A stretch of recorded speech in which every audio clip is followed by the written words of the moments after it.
All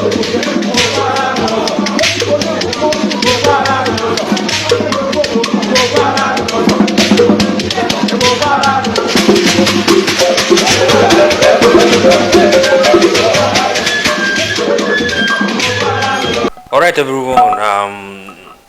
It has been on the news for some time now. The activities of Igbos in diaspora, especially in Ghana, where they have been at loggerhead with their Ghanaian counterparts, and then over the issue of building an Igbo village, and then they even call it at the time they call it a kingdom.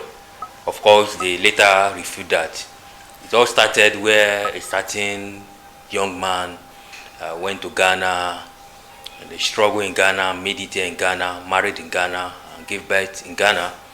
And he got to a point, he became chief of Igbo, and he now chose to call himself an Obi, a king of Igbo. And then he began to spread his tentacle, and at the point, he now said he wants to build an Igbo village, and later he called it a kingdom. That kingdom is to take care of Igbo needs there, and so on and so forth. But then it became a problem when the Ghanaians got to know about this, and they protested it so well, and then it caught the attention of the Nigerian government, and they sent the Minister of State for Foreign Affairs, Mrs. Bianca Ojukwu, with who now later met with her Ghanaian counterpart, and then she now later met with the President of Ghana to douse the tension. Now, there's a video that's surfaced online of the late. Desire is mainly to dominate everybody. If they go to a village, to a town, they want to monopolize everything in that area. If you put them in a labor camp as a laborer, within a year they will try to emerge as headman of that camp, and so on. Well, there's a video that surfaced online of the late Saudana of Sokoto, Amadu Bello, talking about the Igbos, and then in that video, she seems to be a prophet, talking as if he has seen all about Igbos. He knows more about Igbos, talking about who they are, that each time they get to people's territory, the first thing they do, they think of annexing their territory, they settle down, they feel free, they think of establishing their kingdom, feel like establish their villages. And then, of course, to be fair with the Igbos, if you look at the Yoruba people too, if you go to Brazil, all those Caribbean island, and here especially, you are going to see Yorubas that of Brazilian heritage, but of course they have Yoruba heritage. They are people that were shipped from Nigeria across the Atlantic Ocean. Nigeria never existed then, so let's just say people that were shipped from Yoruba territory, which is now known as the Southwest. They got acclimatized there, and then I think they possessed that land, and then it became a Yoruba territory. So now, if you go to that area and even go to as far as America, there's a place called Oyotunji. So where you see a Yoruba enclave, it's more or less like a Yoruba kingdom. I think that's what the Igbos were trying to borrow their leaf from. But what they forgot was that there is an ancestral link between the Yorubas from Oyo Kingdom, from the southwest, or from the southern part of Nigeria, southwest Nigeria, connecting those guys in the diaspora. That means they were moved across the transatlantic, the Sahara Desert, and the transatlantic ocean to those places where they now establish their kingdom or thereabout. I think the Igbos are trying to do something similar.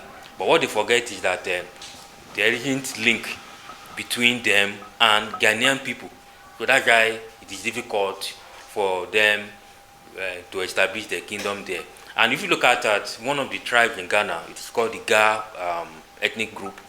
That Ga ethnic group, the king visited Oni of Ife of recent, and I think he spent about 2 weeks there, because they said they are connected to Yorubas by ancestral heritage. So they are Yorubas in diaspora. They migrated from Ile-Ife to Ghana.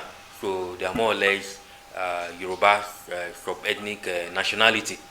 Now, if Yoruba therefore had wanted to say, okay, they want to establish their kingdom there, or rather their village there, probably it may be acceptable by them because of these Ga people of Ghana who link their heritage to the Ile-Ife. Now, if you now look at that video from Sir Amadou Bello, he was trying to paint how Igbos invade people's territory.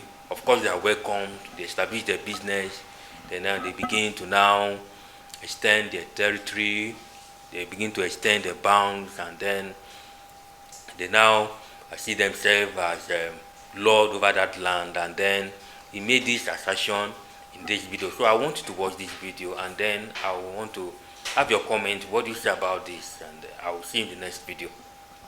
Now, looking at that video, what do you have to say about the Igbos? Do you think the Igbos needs to do a lot of soul searching in their quest at which they invade people's territory and then begin to claim ownership? Don't forget, of recent, Lagos is beginning to fizzle out the influence of Igbos in Lagos state, because we all knew the hit the 2023 general election generated when they begin to say Lagos is no man's land, and then it got to authorities in Lagos, and they are beginning to take action. They recently renamed Charlie Boy bus stop to Bado bus stop. Now there is Etiosa, there is a street, there are streets in Etiosa they are renaming, changing from Igbo name to Yoruba name. So what do you think? Do you think Igbos rather needs to call themselves to order? They need to do a lot of soul searching.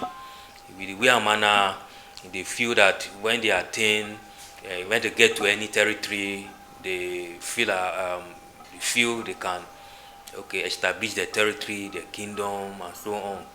Hit me up in the comment section. This trending Nigeria. Alright. Also don't forget that the Igbos have been so influential in everywhere they go to. We will have to put that in context and in perspective also. How do you think we need to manage the excesses of Igbos? How do you think Africans need to manage the excesses of Igbos? Don't forget, their attitude is like Pan-Africanism. They want to build a one and a united Africa. But can we build a one and united Africa in a continent or in a world where land is ever decreasing in sizes? Don't forget, the Igbo man boasted that he wants to acquire 50 hectares of land in Ghana. So what do you think? It might be in the comment section. I'll see you in the next video. This is Trending Nigeria, man.